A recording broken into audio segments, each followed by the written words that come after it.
Hello guys, this is an answer video to Desolator Magic. Greetings to you if you're watching this. Excuse my English, I'm German from my origin, so it's not my first language, but it should be fine. Well, your statements about the balancing of the game are so true, it's refreshing, and I want to share my thoughts with you, so I'm making this video. Nexus of Fate, well, is a card that allows you to loop infinite amounts of extra turns.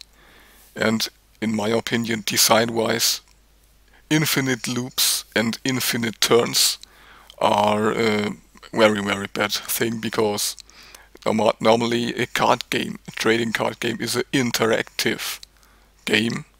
You interact with another. It's a game for two players and not for one player alone. So, of course, it's bullshit to have a card that loops itself into infinite turns. This card should not even exist. A ban is not enough. And, well, if you go over to this crap that Mark Rosewater is writing about how to design sets, about artworks. Well, I've made a video on this. Or empathy. Here you can't help but laugh. Empathy, where was or is his empathy for his audience when designing this stupid card or this stupid set he made? Well, how can you even think it's a good idea or a fun card to have with infinite turns? But that's not where it stops. Infinite turns shouldn't exist. Khan's Temporal Sundering is another example. If this card would not exile itself after casting, it would enable the Teferi decks to another infinite loop. Let me show you how. Khan's Temporal Sundering reads you get an extra turn, and you return up to one target non-land permanent to its owner's hand. Which non-land permanent? Why not a Salvager of Secrets? The Salvager enters the battlefield and returns target instant or sorcery card from your graveyard to your hand. If it wouldn't exile itself, you could just get this sorcery back from your graveyard and start another turn. Great, because of the bouncing effect. Yeah, so Mark Rosewater should not be too proud on his designings, and he should not think too much about telling other people how to design good sets before he designs really good and balanced sets himself without enabling infinite loops. And another interesting thing is, if you combine old Simic with new Simic, you already have another possibility to infinite loops. Another design flaw of them is the way they design mana acceleration in many cases. You know, Incubation Druid can tap for 3 additional mana if you get a +1/+1 counter on it. If you have Wigian Graft Mage, it has Graft. So when you have the Graft Mage in play, you can put the Graft +1/+1 counter directly onto the Incubation Druid. And it says, for 2 blue, untap target creature with a +1/+1 counter on it.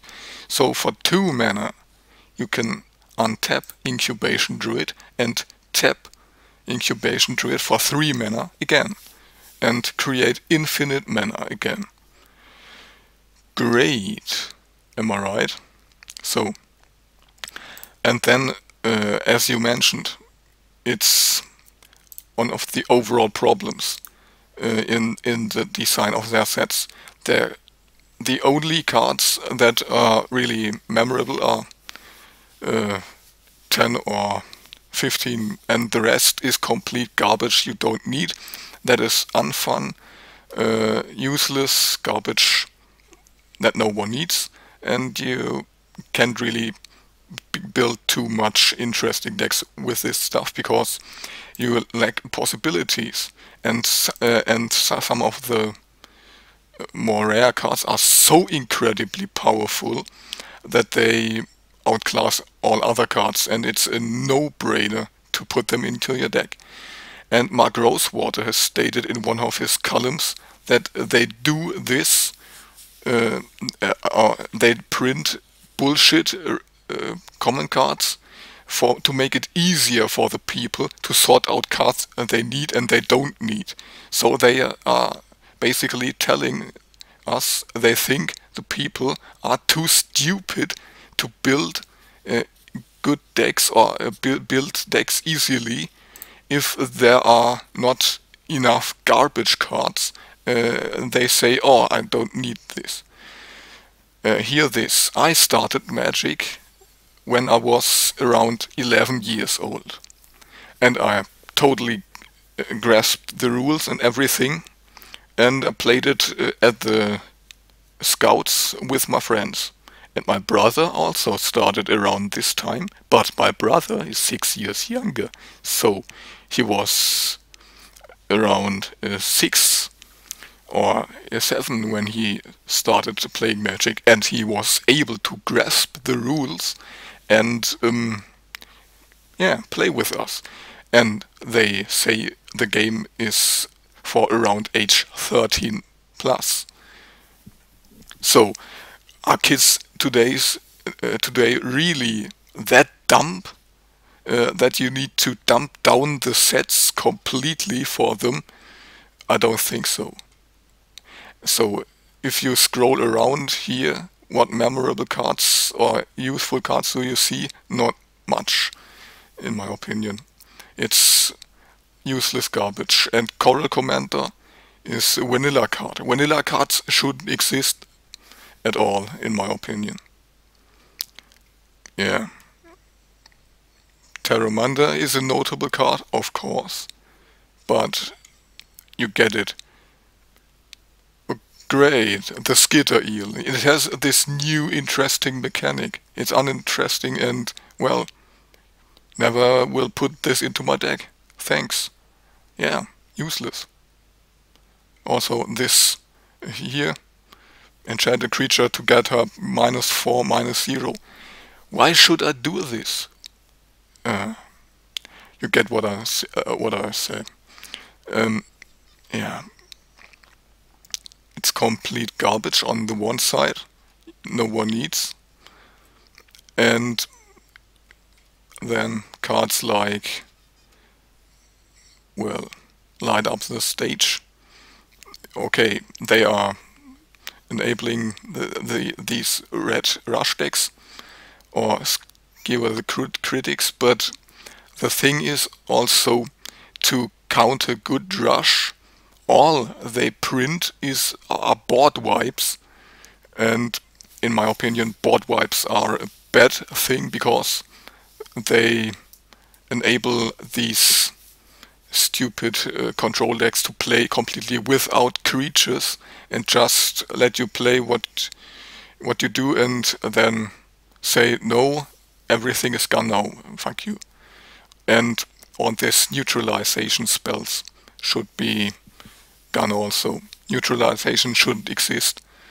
To say no, you can play this card, I'll completely counter it, is also completely stupid and uninteractive.